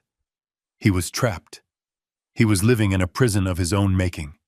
And the warden was his boring older brother with a Bible and a pickup truck. I drove back to my motel room. I packed my bag. I wouldn't need to stay there much longer. In 30 days, I would be going home. But before that, I knew the phone would ring. I knew Douglas would call. He had run out of options. He had run out of allies. He had run out of lies. He would call me. He would beg. He would use the word family like a weapon. And I would be ready. I would answer the phone. And I would tell him exactly what he told me on that rainy Tuesday morning 3 weeks ago. I would tell him that this was just business. I lay down on the bed and closed my eyes. I could hear the rain stopping outside. The storm was over for me. But for Douglas Caldwell, the hurricane was just making landfall. The vibration of a cell phone on a cheap wooden nightstand is a sound I will never forget. It started as a low hum, a persistent buzzing that rattled the glass of water I had placed next to the lamp. I was back in my motel room, sitting in the same sagging armchair where I had discovered the key in the Bible. But the room felt different now. It didn't feel like a cage anymore. It felt like a control tower. I had placed my phone face down. I didn't want to see his name. I didn't want to see the picture of us fishing in Idaho that popped up every time he called. I just wanted to listen. I wanted to hear the raw, unedited soundtrack of a man realizing that gravity is not a negotiation. The first 10 calls came in a rapid-fire burst right after we left the title company. These were the anger calls. I let them go to voicemail one by one, sipping my black coffee and watching the rain streak against the window. When the little red icon showed that I had new messages, I pressed play on the speakerphone. The first voice message was an explosion of noise. I could hear the wind of the street outside the Columbia Tower. "Richard, pick up the damn phone. Who do you think you are walking out of there like that? You embarrassed me in front of Sterling. You embarrassed me in front of the bank. Call me back right now and tell them it was a mistake. Tell them you are signing the lease extension. If you don't, I swear to God I will sue you for everything you have. I will take your pension. I will take your truck. I will bury you." I took a sip of coffee. The threat was empty. He couldn't sue me. He didn't even have the filing fee for a small claims case anymore. The next few messages were variations on the same theme. Threats. Insults. He called me jealous. He called me a bitter old man. He called me a thief for stealing his inheritance. The irony was so thick I could almost taste it. He was accusing me of stealing the thing he had tried to steal from me. Then around call number 20, the tone shifted. The anger began to crack, revealing the panic underneath. This was the bargaining phase. This was Douglas realizing that threats were useless against a man who had nothing to lose. "Rick, listen to me. I am sorry I yelled. I am just stressed. The bank froze the accounts, Rick. All of them. Even the joint account with Pamela. They took the Porsche. They literally dragged it out of the driveway while the neighbors watched. It is humiliating. Look, we can work this out. I know I was harsh giving you 3 days to move. That was wrong. I admit it. How about we split the sale proceeds? You sign the lease, we close the deal with Sterling, and I give you 20%. That is $300,000, Rick. Think about it. You can buy a nice condo. You can travel. Just call me back." I didn't reach for the phone. 20%. He was still trying to buy me off with crumbs from a loaf of bread that belonged to me. He still thought this was about money. He didn't understand that I didn't want a condo. I wanted my home. By the 30th call, the background noise had changed. He wasn't on the street anymore. He was inside somewhere with an echo. Maybe the airport terminal. Maybe an empty hallway in the house he no longer owned. "Rick, it is me again. Why aren't you answering? Sterling is going crazy. His lawyer just emailed me a draft of a civil complaint. They are using words like fraud and embezzlement. They are talking about jail time, Rick. Federal prison. You can't let your little brother go to prison. Mom would never forgive you. Remember when I broke the neighbor's window and you took the blame? Remember when I crashed Dad's car and you fixed it before he got home? You always fix it, Rick. Please, I will give you 50%. Half. We split it down the middle. Just save me." I closed my eyes. The memories he was invoking were designed to hurt. He was weaponizing my love for him. He was using my history of kindness as ammunition. Yes, I remembered taking the blame. I remembered fixing the car, and I remembered that he never said thank you, not once. He just assumed that my purpose in life was to be his shield. But a shield gets dented, a shield gets heavy, and eventually the soldier puts the shield down. Around call number 40, the bargaining stopped. The reality of Pamela's departure must have hit him. The silence on the other end of the line before he spoke was chilling. "She left me, Rick. Pamela is gone. She packed her bags and took a taxi. She took the jewelry. She took the cash we had in the safe. She threw divorce papers at me in the mud. I am all alone here. The house is dark. The power company just cut the electricity. I am sitting in the dark in a house that is falling apart. It is cold. I don't have anywhere to go. My credit cards are declined. I can't even buy food. His voice broke. It wasn't a scream anymore. It was a sob. A deep guttural sound that tore at my heart. I have nothing, Rick, nothing. I am 60 years old, and I have nothing. How did this happen? I was on top of the world this morning. I was in Cabo. I was rich. How did you do this? Why did you do this? I sat there in my motel room listening to my brother cry. I looked at the Bible on the nightstand. I thought about the verse, "For where your treasure is there, your heart will be also." Douglas's treasure was money. It was status. It was the admiration of strangers. And when those things were stripped away, he was hollow. He had no foundation. I poured another cup of coffee. My hand was steady, but my chest felt tight. This was justice. I knew it was justice. But justice is a bitter medicine. It cures the disease, but it leaves a bad taste in your mouth. The calls kept coming. 45, 50, 52. They became incoherent, rambling monologues about our childhood, about a dog we used to have, about the time we built a treehouse.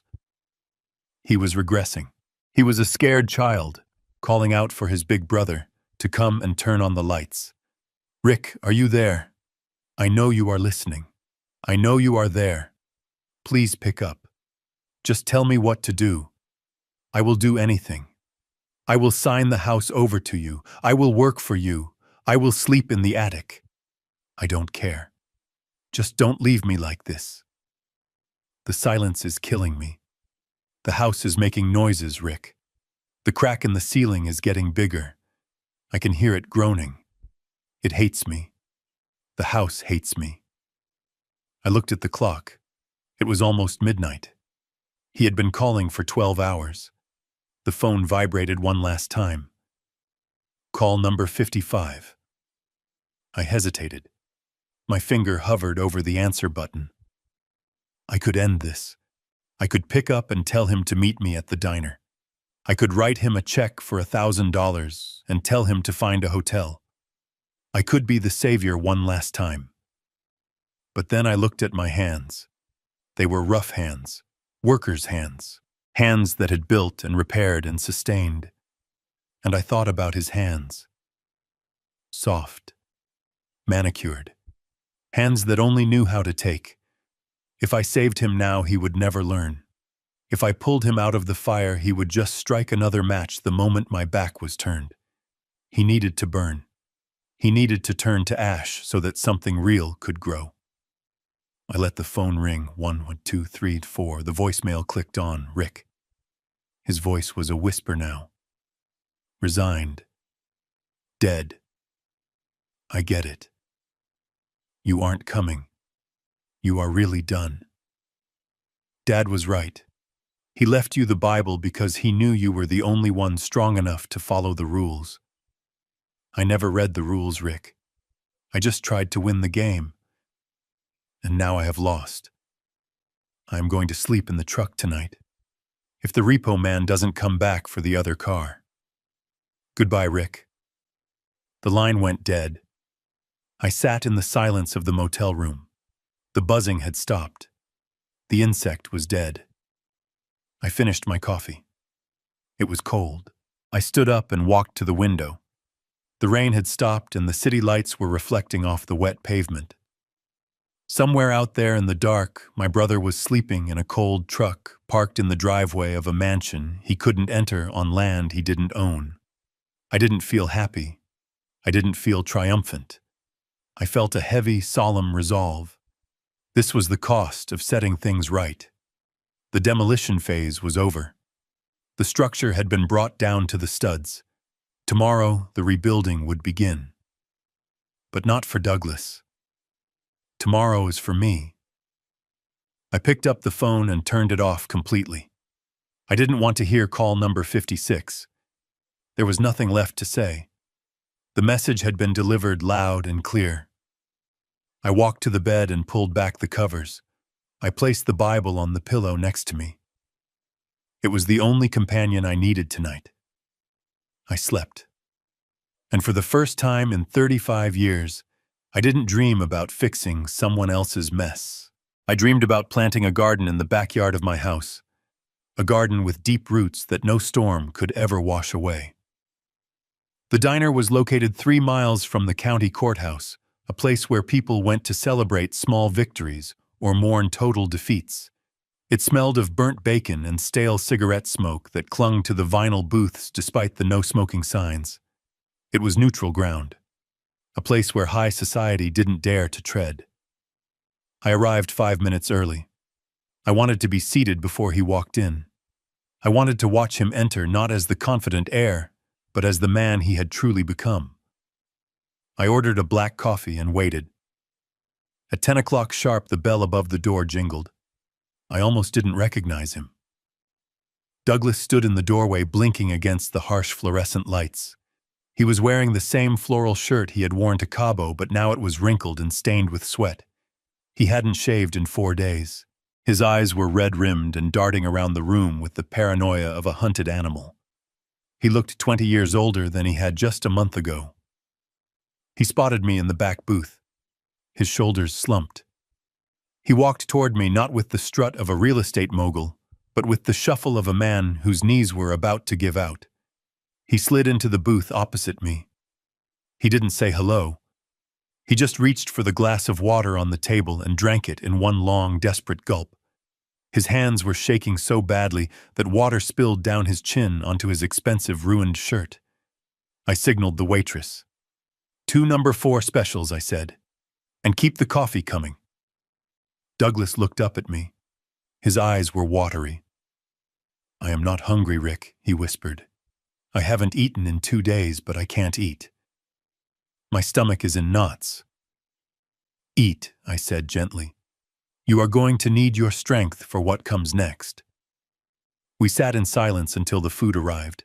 Douglas stared at the eggs and hash browns like they were alien objects. Then he picked up his fork and started eating. He ate fast.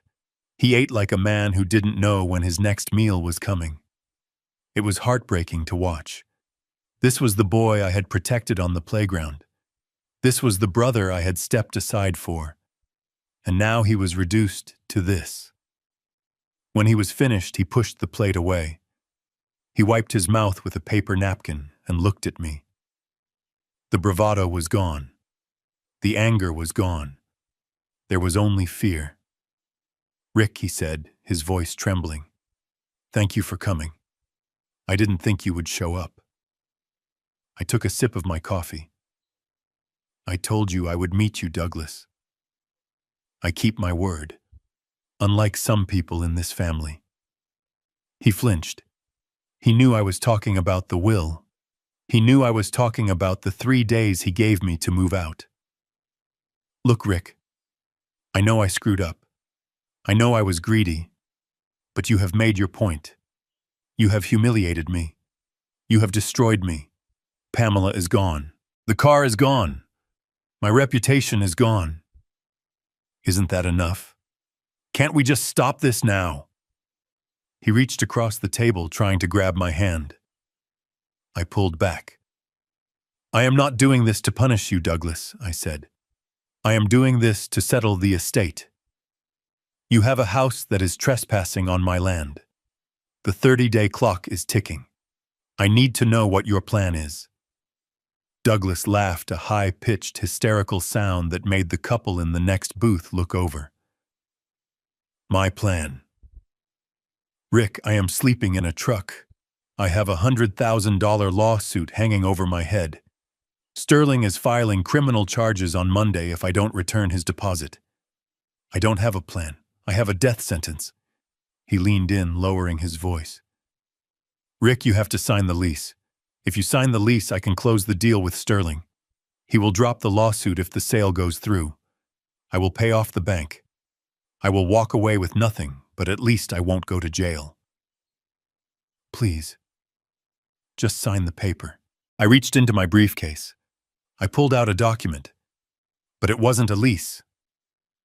Douglas's eyes lit up for a second, then dimmed when he saw the title of the document.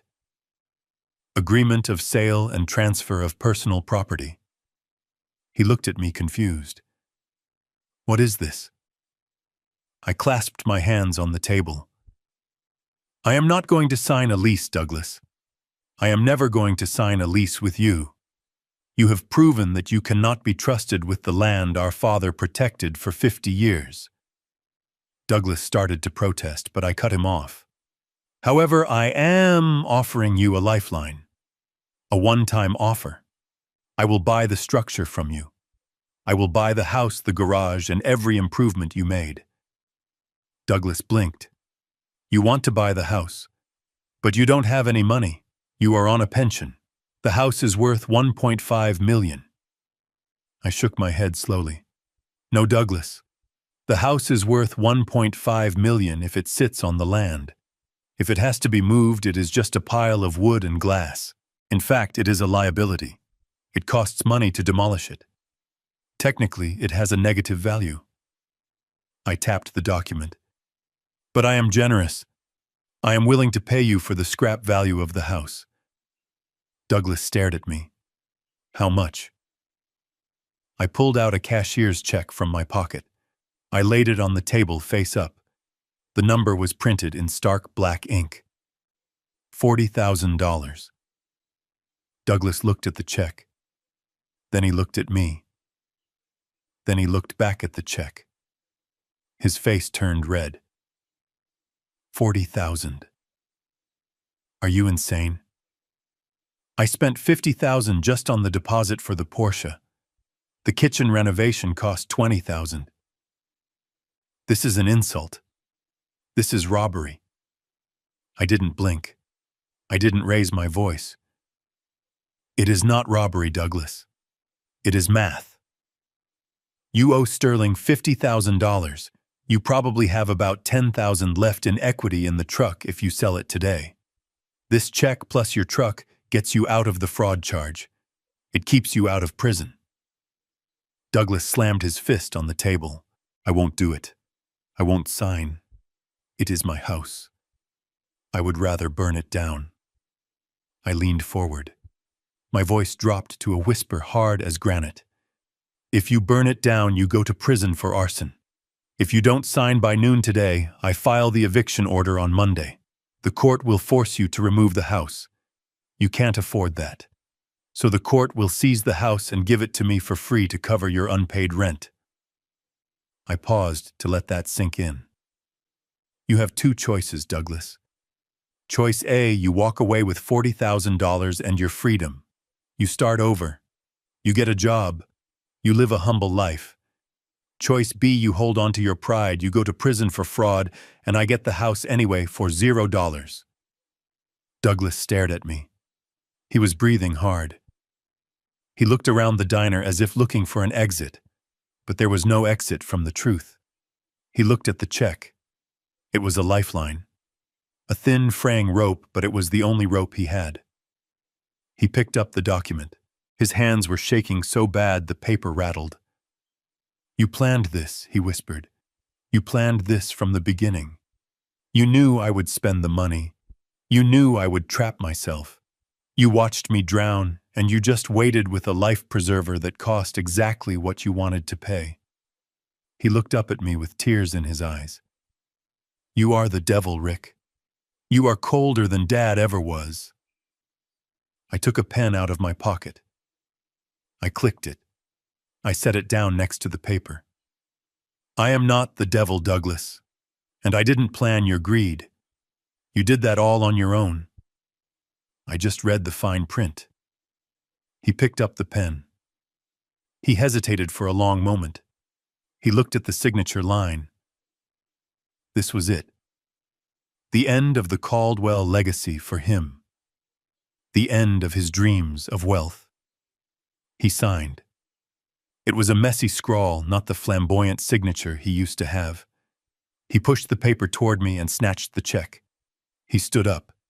He looked down at me with a mixture of hatred and shame. "One question," he said. "Just tell me the truth. How did you know? How did you know about the land trust?" "Dad never told us." I picked up the document. I checked the signature. It was valid. The house was mine. I looked up at him. I thought about the hours I spent in that motel room. I thought about the moment I almost threw the book away. I didn't have a secret source, Douglas. I didn't have a spy. I took a sip of my coffee and looked him dead in the eye. "I just read the Bible, Douglas. I actually read it. Dad left instructions for both of us. He left you the wealth to test your character. He left me the wisdom to test my patience. We both got exactly what we deserved." Douglas stood there for a moment, stunned. He opened his mouth to say something, but closed it. There was nothing left to say. He turned and walked out of the diner. I watched him go. He walked past the window clutching that $40,000 check like it was the Holy Grail. He got into his truck and drove away. I sat there alone in the booth. I finished my coffee. I left a $20 bill on the table for the waitress. I picked up the signed contract. I folded it carefully and put it in my jacket pocket, right next to the letter from my father. The war was over. The house was safe. I stood up and walked out into the sunlight. For the first time in a month, I was going home. And this time, I didn't need a key. I owned the door. I watched Douglas's truck disappear down the road, a cloud of black exhaust marking his exit from my life. He had his $40,000. It was enough to keep him out of jail, but not enough to keep him in the lifestyle to which he had become addicted. I heard later that he moved to a small town in Oregon, working as a night manager at a storage facility. A fitting end, I thought, for a man who tried to store up treasures on earth, but forgot to pay the rent. I finished my coffee and drove back to Queen Anne Hill. The drive felt different this time. The weight was gone. The anger was gone. There was only a quiet sense of purpose. When I pulled into the driveway, the house stood tall and silent against the blue sky. The for sale sign was still there, leaning crookedly in the grass. I walked over to it, pulled it out of the ground, and tossed it into the back of my truck. That was the first act of reclamation. I walked up the steps and unlocked the front door. The inside of the house was cold. It smelled of stale perfume and abandoned dreams. I walked through the living room, past the ghost of the Porsche that was no longer in the driveway, past the spot where the silk curtains used to hang. I went straight to the kitchen. The crack in the ceiling was still there, a jagged reminder of Douglas's arrogance. But it didn't scare me. I knew how to fix it. The next morning, I didn't call a guy from an app. I called a structural engineering firm I had worked with for 20 years. When the crew arrived, they didn't park on the lawn. They wore hard hats. They brought steel beams, not just 2x4s. They treated the house with the respect it deserved. I spent the next 3 months restoring the damage. We lifted the sagging joists. We installed a proper load-bearing header. We didn't cover up the scars with cheap paint. We healed the wounds in the plaster. I stripped the floors myself, sanding away the scuff marks left by Pamela's high heels, bringing the original oak back to life. I didn't modernize the kitchen. I restored it. I brought back the warmth that my mother had loved. I planted a garden in the backyard, right where Douglas had wanted to dig his pool. I planted hydrangeas and roses, roots that would go deep into the soil that now belonged to me in every sense of the word. One evening, after the last contractor had left and the smell of sawdust had been replaced by the smell of brewing coffee, I sat in the living room. The fire was crackling in the hearth. The house was solid. It didn't groan anymore. It felt settled. I picked up the Bible from the coffee table. It was worn, the leather cover still bearing the scar where I had cut it open. I ran my hand over the binding.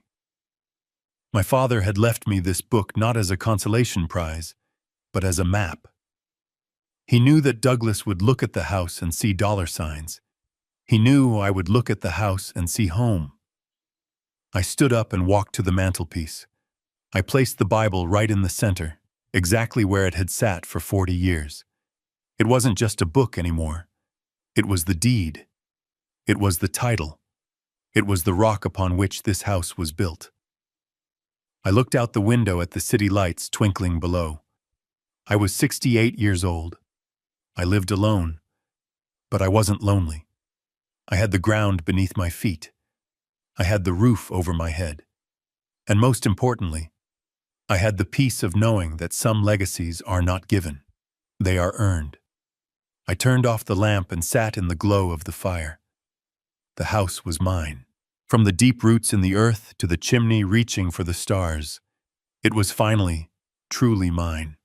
I learned that true inheritance is not about the numbers in a bank account. It is about the values buried deep in your bones.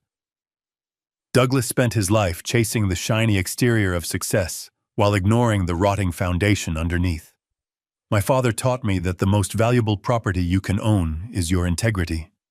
It is the only thing that cannot be repossessed by a bank or stolen by a greedy spouse. You cannot build a life on greed and expect it to stand when the storm comes. In the end, the ground beneath your feet is only as solid as the truth you live by. If you enjoyed watching justice be served cold, please hit that like button and subscribe to the channel for more stories like this. And tell me in the comments, have you ever had to cut off a toxic family member to protect your own peace? I read every single comment. See you in the next story.